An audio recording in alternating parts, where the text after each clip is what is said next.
آدمی ہمدردی کا مہینہ ہے، شام یغاث فیہ رزق المؤمن، اور یہ ایسا مہینہ ہے کہ اس میں مومن کے رزق میں برکت آتی ہے، مومن کا رزق بڑھا دیا جاتا ہے۔ من فطر فیہ صائما، جس کسی نے افطار کرایا اس میں کسی روزے دار کو، کان لہ مغفرۃ لذنوبہ وعتق رقبتہ من النار، تو وہ اس کے لیے اس کے گناہوں کی مغفرت کا سبب ہو جائے گا اور اس کی گردن کے آگ سے چھٹکارا پانے کا ضرورت ہے۔ اسی روزے کو روزے دار کا افطار کرا۔ اب اس کو جو تفصیل آگے بھی آتی ہے اور اس وقت جو بات ہو رہی ہے اس کو سمجھ لیجیے۔ ہمارے یہاں اس وقت میں عام طور پر رزق کی خرابی، وہ فاقہ فقر کی جو کیفیات پچھلے زمانے کے اندر سننے میں آتی، عام طور پر وہ اب دنیا میں موجود نہیں، لیکن یہ کہ اس دور کا تصور کیجیے کہ وہاں ایسا بھی ہوتا تھا کہ کسی کے پاس کھانے کو کچھ نہیں، صرف اپنے لیے بھی کچھ نہیں۔ ہو سکتا ہے کہ وہ صرف کہیں سے کوئی تھوڑی سی دودھ کی لسی بنا کے بیٹھا ہو روزہ افطار کرنے کے لیے، اور اس کے پاس سب کچھ ہو، اس حالت میں کوئی اور شخص جس کے پاس یہ بھی ہو اگر اس کے پاس آتا ہے تو وہ اپنے اس تھوڑی سی لسی میں سے اگر اپنے کسی اور بھائی کو بھی پلا دیتا ہے تو اس کا جو اجر و ثواب اس وقت اس پس منظر میں اس کو ذہن رکھیے۔ باقی ہمارے وہاں جو بھی اس وقت نئے پیڑ ہے، اس نئے پیڑ میں اگر آپ روزہ افطار کرنے کی محفلیں روزانہ بھی منعقد کر لیں اور افطاریاں کرائیں اور بہت اعلیٰ افطاریاں کرائیں تو اس کو اس حساب میں شمار کریں۔ مارا وہ اپنی جگہ پر ہے، جو انسان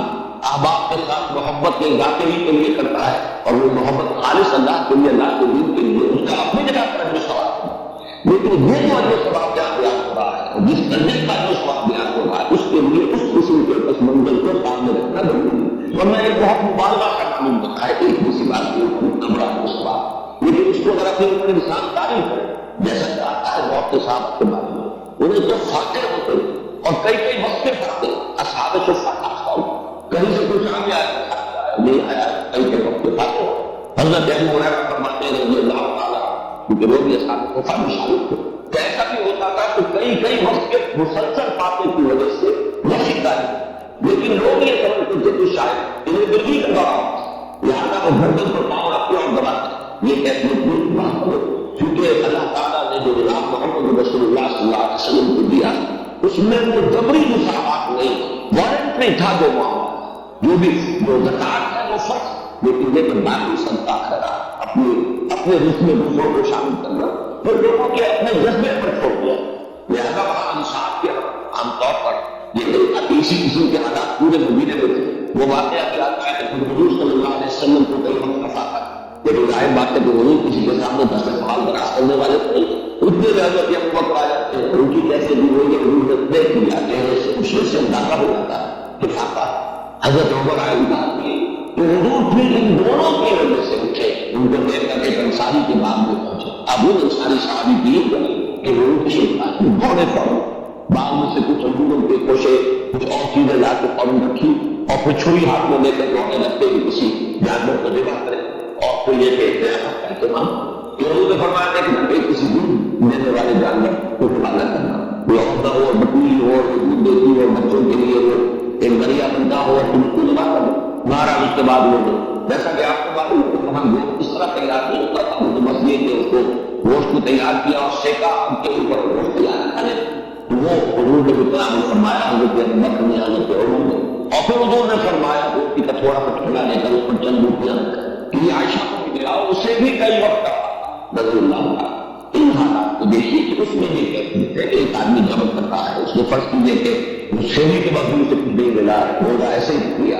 اب روزے کے ساتھ وقت اسے کوئی شے جو ہے میسر آ گئی ہے، اس کو لے کر وہ بیٹھا ہے کہ دیکھتا ہے کہ کوئی اور ساتھی، کوئی اور دوست، کوئی اور مسلمان بھائی ایسا نہیں ہے جس کو یہ بھی میسر ہے۔ اب اس میں سے وہ چند گھنٹوں میں سے چند گھنٹے پلا دینا، اگر ایک گلاس کسی کے پاس ہے تو اس میں تک وہ پلا دینا، بات ہے چند کاری و ثواب جو ہے وہ وہی ہوگا کہ حضور صلی اللہ علیہ وسلم بیان کیا۔ تو فرمایا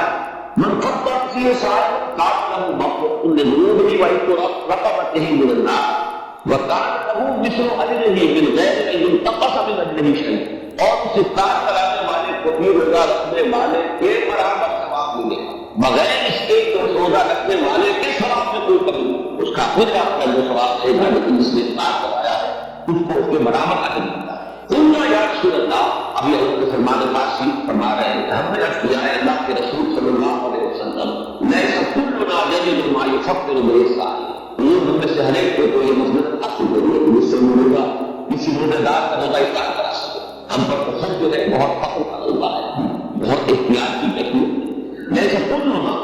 یعنی تو ماں جسم و بیسا فقال رسول اللہ صلی اللہ علیہ وسلم، تو ارشاد فرمایا اللہ کے رسول صلی اللہ علیہ وسلم، یؤتی اللہ هذا الثواب، اللہ تعالیٰ نے ثواب عطا فرمانے کا اس شخص کو بھی من فطر صائما علی قبل نہر، جس نے کسی روزے دار کا روزہ افطار کرایا کسی لسی کے دودھ پر،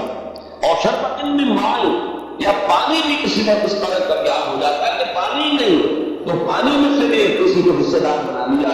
تو وہ اس کو ومن اشبع سقاه الله من حوض شربة لا يظمأ حتى يدخل الجنة، اور جو شخص کسی روزے دار کو پیٹ بھر کر سیر ہو کر کھانا کھلائے گا اس کو تو اللہ تعالیٰ میرے حوض سے حوض کوثر سے پلائے گا، سیراب کرے گا، اور اس طرح سیراب کر دے گا کہ پھر جب تک وہ جنت میں داخل نہیں ہو جائے گا اسے پیاس کا احساس، یعنی اس درجے سے بھی کا احساس ہو جائے گا. اللہ تعالیٰ تک کے جتنے مراحل ہیں یوم حشر کے اور اس کے مختلف مراحل و مدارج، وہ آپ کو معلوم ہے یوم یجعل الولدان شیبا الصباح منفطر بالکان بعض، وہ دن کے جس کے شرائط ایسے ہیں کہ بچوں کو گناہ کر دینے والا دن ہے، تو اس دن پھر پیاس نہیں لگے گی اس شخص کو جس کو اللہ تعالیٰ میرے حوض سے پلائے. تو فرمایا کہ جو کسی سائل کو پیٹ بھر کر کھانا کھلائے گا روزے دار کو، سقاه الله من حوض شربة لا يظمأ حتى يدخل الجنة وهو شهر أوله رحمة. یہ جو مہینہ مبارک ہے اس میں 3 عشرے، پہلے عشرے کے بارے میں فرمایا وہ اللہ تعالیٰ کی رحمت کا وأوسطه مغفرة، اور اس کا درمیانی عشرہ وہ گویا کہ اللہ تعالیٰ کی طرف سے مغفرت کا پروانہ لے کر آتا، وآخرہ عتق من النار، اور اس کا آخری عشرہ وہ تو گویا کہ آگ سے مستقل چھٹکارا پا جانے کا پروانہ. ومن خفف عن مخلوقه فيه غفر الله له وعتقه من النار، اور جو شخص اس ماہ مبارک میں اپنے کسی گناہ کی مشقت میں تکلیف لے گا، تخفیف کرے گا، تو اللہ تعالیٰ اس کی مغفرت فرمائے گا اور اسے جہنم کی آگ